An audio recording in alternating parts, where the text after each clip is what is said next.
This is Jeff O'Neil on Sportsnet 590 The Fan on the weekend, a former National Hockey League discussing the current predicament of NHL players and the lockout of 2012.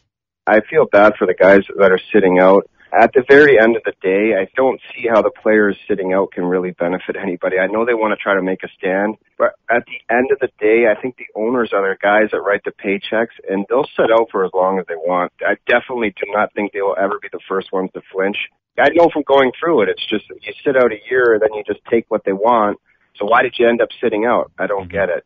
I just don't know what comes from the players trying to make a stand against these guys, because to be quite honest, it's the wrong bunch of guys to do it to. Jeff O'Neil on the weekend on Saturday on Sportsnet 590 The Fan. Here is Mike Cammalleri of the Calgary Flames. Now, as a current player, hearing a guy that used to stand beside you say stuff like that, what's your immediate reaction?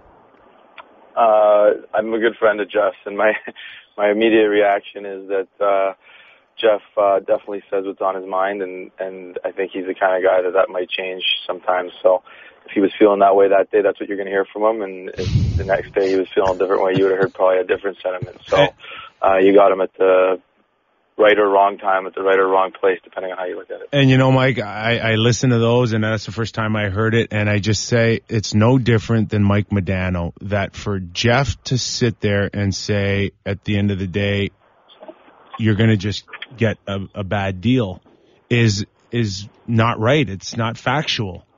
It was a better deal a year later of sitting out in 2004, 2005 than the original deal that they put on the table, which was, I think, 42 flat for 6 years. I mean, they would have missed out on billions of dollars. So it's not factual. Jeff O'Neil doesn't know his facts on this. Except tell that to the guys that lost the paychecks and hardly ever played again and lost millions of dollars. You know what I'll tell them? Tell them that that's a better deal. It's the guys behind them that enabled them to make that money in the first place, Mac. They would have never had it if anybody never took a stand. Yes. Okay, the obvious follow-up to this with Mike Cammalleri is, what did it feel like when you were told you were being bumped a segment for Wayne Gretzky? I felt my exact quote was, if he called me, I'd answer too. So, Mike, going back to Nick's comment, I spent a weekend talking to Forbes Kennedy in Charlottetown, who played, almost 1,000 NHL games, and now his pension, he hardly gets a penny. To survive, to live. And so, do you feel that strongly that you should be taking this great stance and losing millions of dollars to help the guys that are coming, or do you feel a fair deal should be made? I don't think it's a great stance, because I do think we want a fair deal. So this whole idea of us taking this great, ginormous stance really isn't player sentiment at this point. And I'll touch back a little bit on it. Listening to Nick, and I think going back to some of Jeff's comments, I think what you're getting from Nick, and I've listened to some of what he has to say about it and the facts that he's reiterating, is that Nick's pretty well informed, because he went through it, and not only that, it's his job now to talk about it. So I think guys have a different level of information and facts when they look back on what really happened, and a lot of the things that are said out of emotion, and I don't know if guys even remember the fact that the first offer was drastically different than what was signed a year later. And so you didn't sit out for nothing. You sat out for a deal that you thought was more fair and more equitable. And so, listen, no one wants to sit out. Everyone wants to play hockey. It's quite obvious, but it's not about players taking a big stance. It's about players giving the mandate to our leaders at the union to say, let's go get a deal done, and us trying to sit down and get an equitable deal done, and not really getting much negotiation back other than let's let you negotiate against yourself. And so a 23% rollback and a salary cap was a great deal? It ended up being. Didn't do the deal. That didn't even do the deal. 24% rollback and a salary cap said, thank you very much, we'll cancel the season now, we'll ask for linkage. Right. So that was a good deal.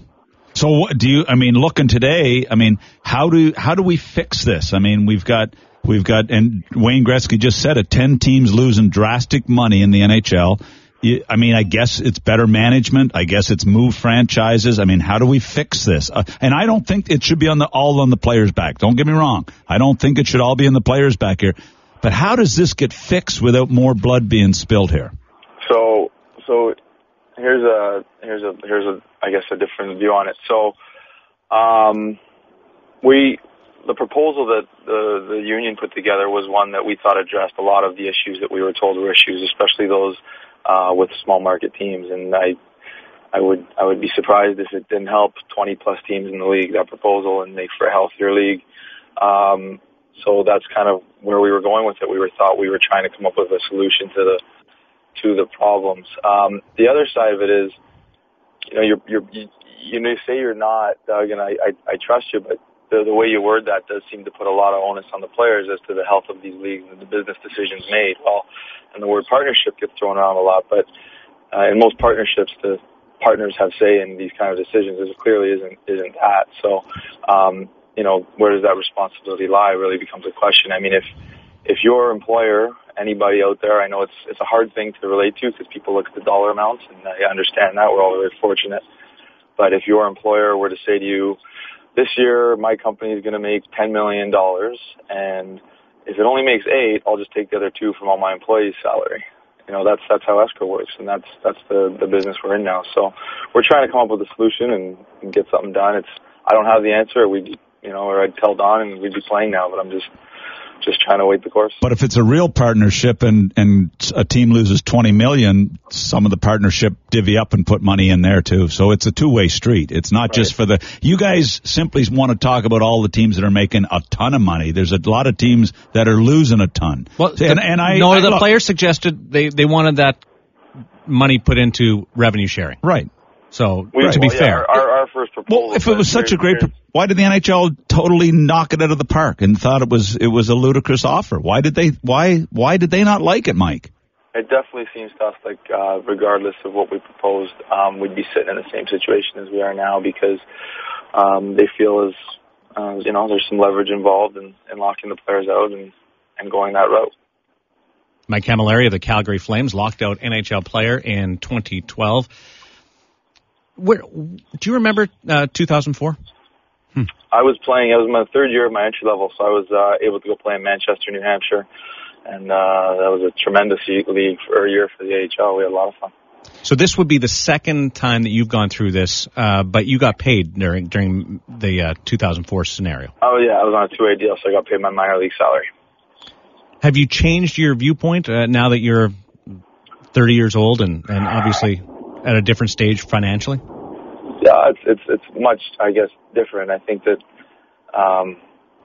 for personal reasons, it's much different. I think that anybody who's played on a team in any sport or in any type of group, if they've been part of a union or anything, very insignificant when you're looking at a group of 700 people. So it doesn't really. For me, things have changed, circumstances have changed, and it affects me much differently now, but it's not really significant. Mike, I got to be honest with you and everybody. I thought that this would be a much simpler negotiation than 2004 for obvious reasons. All we needed to do was just crunch a few numbers here, but are you a little discouraged today, more so than you were, say, in the middle of the summer? I'm overall disappointed because I thought the same thing. I came out of the last lockout thinking we'd never have to have another one, and I was a free agent a few years ago, and the contract I signed clearly reflects that I didn't think there would be another work stoppage. So I guess I was sadly mistaken. Are you going to phone Jeff O'Neil this afternoon? I don't know. He wanted to play golf this week. Like I said, I think Jeff's a good person, and I think that he's definitely one of those guys that speaks his mind. And if you get him tomorrow, he might say something different. When you're playing golf, you just hand him over the money and just give in to the fact that he's going to beat you. Just don't beat me, Kipper. Don't fight him. Never beat me. I think I'm like 15-0 against him. I'll Good. put that on the record. He beat me once at Cedar Brae, but I shot like a million. It was ugly. But other than that, I'm like, okay, so I'm like probably 15-1 against him. And all right, well, on the record. Thanks for doing this. We shouldn't be playing golf this time. No, you shouldn't. Good luck with the negotiations. Thanks, guys. Thanks for having me. Thanks, Mike. Okay. Mike Cammalleri.